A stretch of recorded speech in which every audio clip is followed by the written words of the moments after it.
Servus. In unseren normalen Videos sieht man immer nur ganz kurz, wenn wir jetzt einen Defender drin machen, wie es dort aussieht.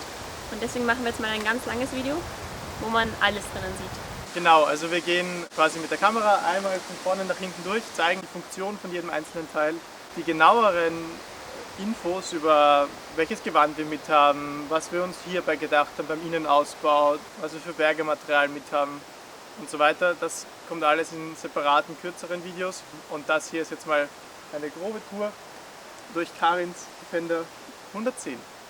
Genau, ein 110er Defender, ein TD5, Baujahr 2003. Ich habe ihn im Oktober 2016 gekauft für 16.500 Euro. Vom finanziellen her würde es mit einem anderen Auto günstiger gehen, aber ein Defender ist halt ein Defender.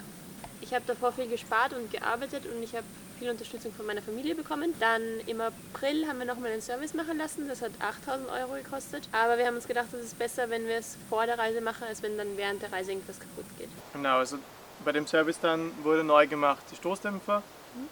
Das Getriebe wurde komplett ausgebaut und abgedichtet.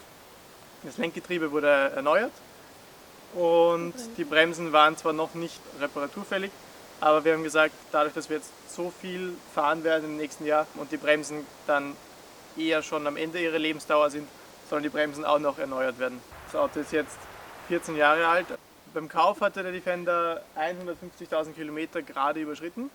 Mittlerweile sind wir bei 168.000 Kilometer und es war wirklich kein einziges Problem bis jetzt. Er wurde ursprünglich auf 9 Sitze typisiert, die haben wir aber zu einem großen Teil rausgenommen, aber das sehen wir alles gleich. So, fangen wir rechts hinten an und arbeiten uns einmal rundherum. Der Einfüllstutzen für den Diesel, wunderschön große Spiegel, die man auch einfach anklappen kann und natürlich manuell verstellen kann. Da nimmt der Motor seine Luft her, da nimmt die Heizung ihre Luft her. Standlicht, Blinker, Abblendlicht und Fernlicht. Und die Lampen kann man ganz einfach tauschen. Einfach mit einem Schraubenzieher 2 Schrauben löst für die kleinen Lichter und 4 Schrauben löst für das große Licht und zack ist es getauscht. Also ein großer Unterschied zu den heutigen Lichtern. Normalerweise halten wir das Kennzeichen hier, hatten wir auch, haben wir aber in einer Gatschlacke mal verloren. Deswegen haben wir es jetzt da oben, ist auch ganz legal laut STVO. Und das ist immer recht lustig, wenn Leute auf uns zukommen, das Auto ansehen und quasi wissen wollen, wo wir jetzt her sind und sie schauen dahin. Da ist aber nichts. Und dann schauen sie uns an und sagen, was ist da? Und wir zeigen ihnen dann, dass das Kennzeichen oben ist und dann haben sie die Erleuchtung. Und das hatten wir schon ein paar Mal, das ist immer recht lustig. Das ist noch eine Antenne zum Ausziehen im klassischen Stil. Da gibt es nichts Besonderes zu sagen. Deswegen schauen wir jetzt noch mal kurz aufs Dach. Es gibt einige Möglichkeiten aufs Dach zu gehen. Die einfachste ist von vorne über die Stoßstange auf den Kotflügel, Motorhaube und dann ein großer Schritt und man ist am Dach. Der Dachträger ist von Frontrunner. Auf dem Dach selber gibt es eine Rundschlinge, also quasi wie ein Abschleppseil mit einem Schiekel gesichert, muss man nur aufschrauben. Und schon hat man, wenn man irgendwen abschleppen oder rausziehen muss, gleich was parat. Dann da in dem Sack ist unser Brennholz drinnen, geschützt vor Witterung und somit können wir immer ein Lagerfeuer starten mit trockenem Brennholz. Hat sich schon sehr, sehr bewährt. Das ist unser 23 Kilo schwerer Ersatzreifen, ein vollwertiges Ersatzrad, drauf befestigt eine Schaufel, die sich auch schon sehr bewährt hat. Kanister sind 2x10 Liter hinten, 2x10 Liter vorne und voll ist aber immer nur ein 10 Liter Kanister, um das Gewicht am Dach so niedrig wie möglich zu halten. Dann in der silbernen Kiste, da sind Sachen drinnen, die wir nicht so oft brauchen und die auch feucht werden dürfen. Das ist so am einen Mal ein Wanderrucksack, Starterkabel, Bergematerial und Spanngurte. Und ebenfalls in der Kiste am Dach, auch aus Sicherheitsgründen, sind unsere Gasvorräte. Das Ganze ist gesichert mit einem 4 mm Drahtseil aus dem Baumarkt, auf die gewünschte Länge zugeschnitten. Und das Ganze wird eben mit einem kleinen Schloss hier zusammengehalten. Und das soll einfach Gelegenheitsdiebe abschrecken oder abhalten sogar, weil ja, die Kanister sind doch nur mit Spanngurten fixiert und einfach schnell weg. Jo! So, und das Praktische am Frontrunner-Dachträger oder auch an den anderen Dachträgern ist, dass sie in den Querstreben so Schienen drinnen haben, wo man M8 Ringmuttern hineingeben kann. Somit kann man sich das alles selber so zusammenstellen, wie man es braucht. Und es ist jetzt alles perfekt befestigt mit Zurgurten. Und hinten die zweite Hälfte vom Dach, der graue Ziegel, das ist unser Dachzelt. Und dazu gibt es aber auch nochmal ein separates Video. Somit begeben wir uns ins Auto. Es hat sogar Zentralverriegelung.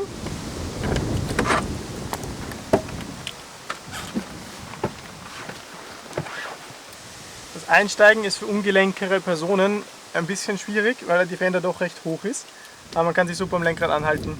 Dann das Zündschloss ist auf der linken Seite. Und die Pedalerie und der Sitz ist ganz links, also ganz außen. Man hat auch keine Türtaschen in den Türen. Und das ist dafür gedacht, dass wenn man Offroad fährt, kann man ganz links sitzen, sieht seinen Vorderreifen, was er tut, wo er hinfährt und man kann trotzdem das Auto noch super bedienen. Braucht aber ein bisschen Gewöhnungszeit, dass die Kupplung ganz links ist und man keine Fußablage hat. Lüftung stellt man alles mit manuellen Hebeln ein. Wir haben eine analoge Uhr, sonst nur Geschwindigkeitsmesser, der bis 200 km/h ausgewiesen ist. Das ist vielleicht ein bisschen zu optimistisch, da die Höchstgeschwindigkeit vom Defender laut Zulassungsschein bei 129 km/h liegt. So, was auch noch Defender-typisch ist, ist, dass die Hupe nicht da ist, sondern da seitlich. Und sie hat einen wunderschönen Klang. Ja, Ganghebel, Geländeuntersetzung, sonst ist es recht spartanisch ausgestattet. Die Sitze sind sehr bequem. Sie sind leider nur aus Vinyl. Das heißt, man schwitzt sehr, sehr leicht darin. Und man fühlt sich ein bisschen, als hätte man einen Plastiksackerl an im Sommer. Aber ja, bequem sind sie wirklich. Das habe ich auch schon von einigen anderen Nicht-Defender-Enthusiasten bestätigt bekommen. Da haben wir riesig viel Stauraum. Platz für Sonnenbrillen, Geldbörsel, Pässe und das ganze Kamerazeug, dass es immer griffbereit ist. Am Beifahrersitz haben wir uns so eine Tasche gebastelt. Das ist eigentlich ein ganz normales Stoffsackerl. Man kann es auch als das verwenden. Es hat aber zwei, ja, wie kann man das nennen, große Schlaufen drinnen, wo man Gummiwürstel durchfädeln kann. Und das kann man dann da und da einhängen. Wurde übrigens von meiner Oma genäht. Danke dafür. Und ja, da ist alles Mögliche drinnen. Eine Stirnlampe, Sonnencreme, Gelsenschutz und unsere Wasserflasche zum Trinken. Das hat sich sehr bewährt. Also für alle anderen Defender-Besitzer sehr, sehr praktisch, einen zusätzlichen Stauraum zu haben. Dann haben wir da 1, 2, 3 Fächer. Das ist auch recht praktisch. Die sind jetzt leer. Das ist aber nicht realitätsgetreu. Und normalerweise liegt da alles Mögliche. Genauso in dem Beutel und im Fußraum. Und wirklich super. Das sind diese Lüftungsklappen hier, die ich in 3 Stufen hier arretieren kann. Von außen schaut das so aus. Wir haben zwar keine Klimaanlage, aber wenn man fährt, kann man das super aufmachen und wirklich direkt die frische Luft genießen. Apropos Klimatisierung des Autos, auch noch recht lustig, wenn wir die Heizung aufdrehen, ist da der Auslass für die normale Heizung. Also da sollte die Luft rauskommen, da kommt sie auch raus. Und das ist der Lautsprecher eigentlich vom Radio, aber da kommt es wärmer raus als aus der eigentlichen Heizungsdüse. Da kommt die Luft zwar stärker raus, da kommt sie schwächer raus, aber wir wissen noch nicht ganz, wir haben noch nie darunter geschaut, wie das aussieht. Es ist auf jeden Fall sehr, sehr verblüffend. So, das war's mit vorne. Hinten unterscheidet sich unser Defender von den meisten Reisedefendern. Und zwar wollten wir unbedingt, dass wir 4 Sitzplätze im Auto haben, dass wir auch Backpacker sowohl als Freunde und Familie, die uns besuchen kommen, mitnehmen können. Denn die meisten Reisedefender haben diese 2 Sitze ebenfalls rausgenommen, dass sie innen mehr Platz haben. Das ist ein bisschen ein Kompromiss, aber bis jetzt hat sich schon sehr ausgezahlt. Die zweite Sitzreihe hat erstens mal keine Kopfstützen und zweitens mal hat der mittlere nur einen Bauchgurt. Ist vielleicht nicht ganz so zeitgemäß, aber zweckmäßig. Wir haben da vorne unsere 2x15 Liter Wasserkanister stehen. Das ist Trinkwasser. Die füllen wir überall, wo es geht, auf. Und sie leeren sich aber auch sehr schnell. Dann unten im Fußraum sind jetzt unsere Schuhe und die 2 Sandbleche, auf die wir aber erst im Bergematerialvideo eingehen werden. Und die Wasserkanister sind insofern gut befestigt, als dass man sie einfach nehmen kann und in den Kofferraum hinten stellen kann. Beziehungsweise wenn der Kofferraum voll ist, kann man sie auch in den Beifahrerfußraum stellen oder da irgendwie verteilen. Auf jeden Fall kann man das recht schnell, indem man den Gurt einfach löst, dass man da mehr Platz hat.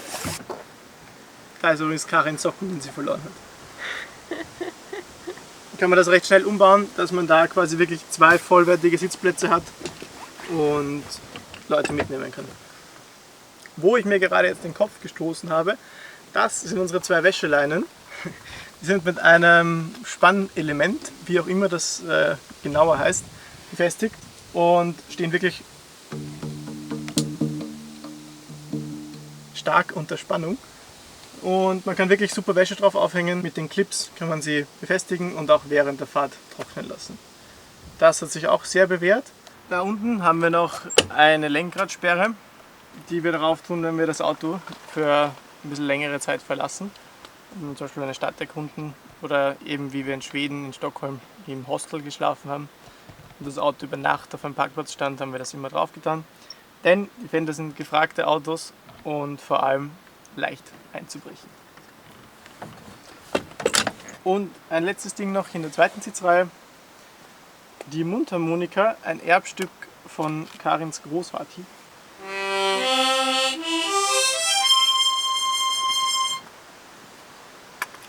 Immer griffbereit. Unter der Sitzfläche von der zweiten Sitzreihe haben wir auch recht viel Stauraum.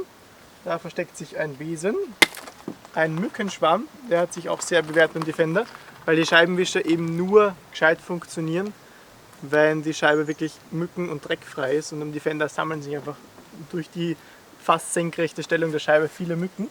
Dann ein Campingsessel und noch ein Campingsessel, ein Rucksack, eine kleine und eine große Axt für Holz und Einbrecher, ein Fuchsschwanz und das war's eigentlich.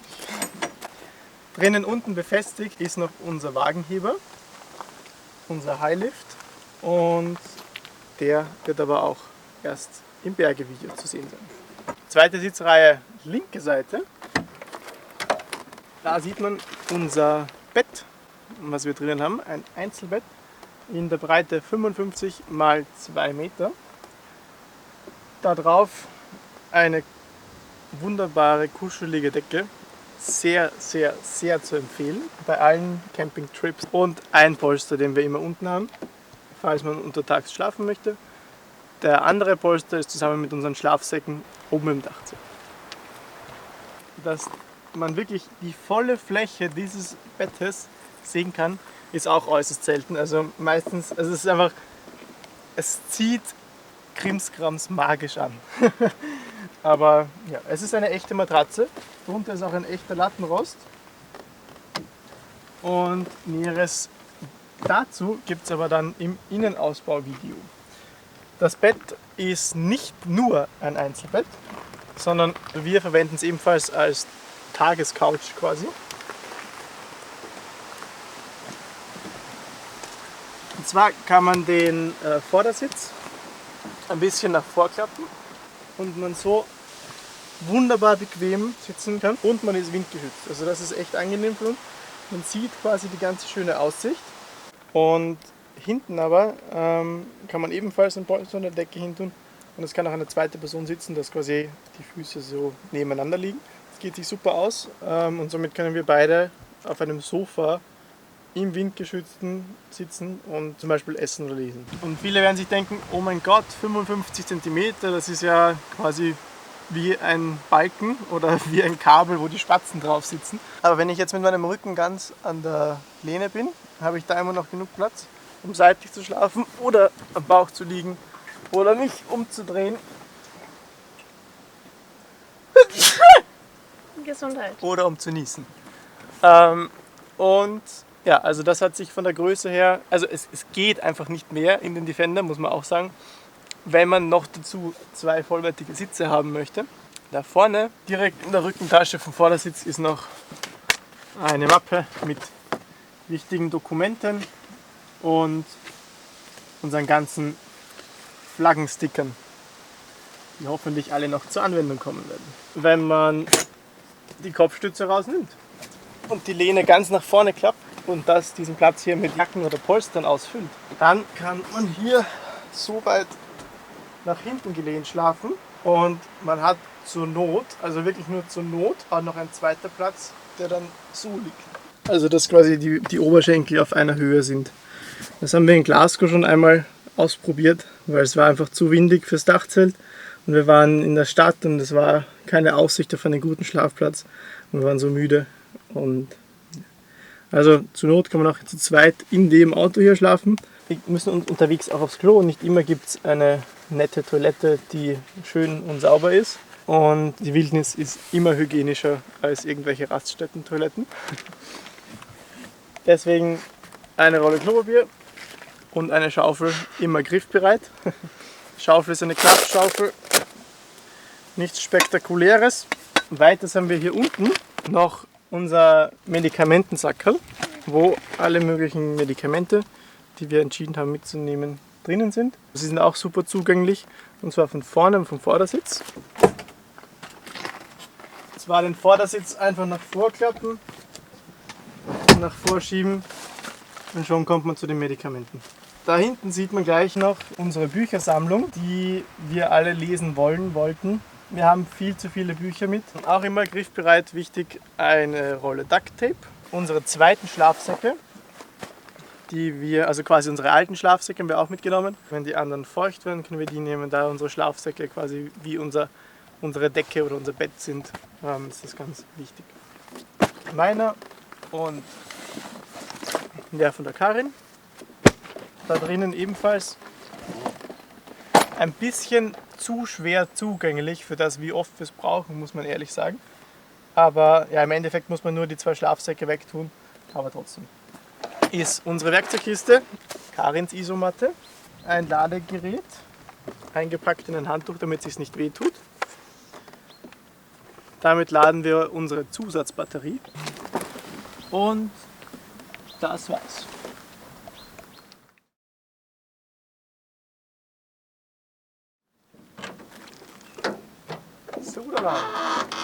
Das Brett da unten verwenden wir als Tisch. Die Kisten selber sind mit so kleinen Pins gesichert, dass sie nicht hin und her rutschen können.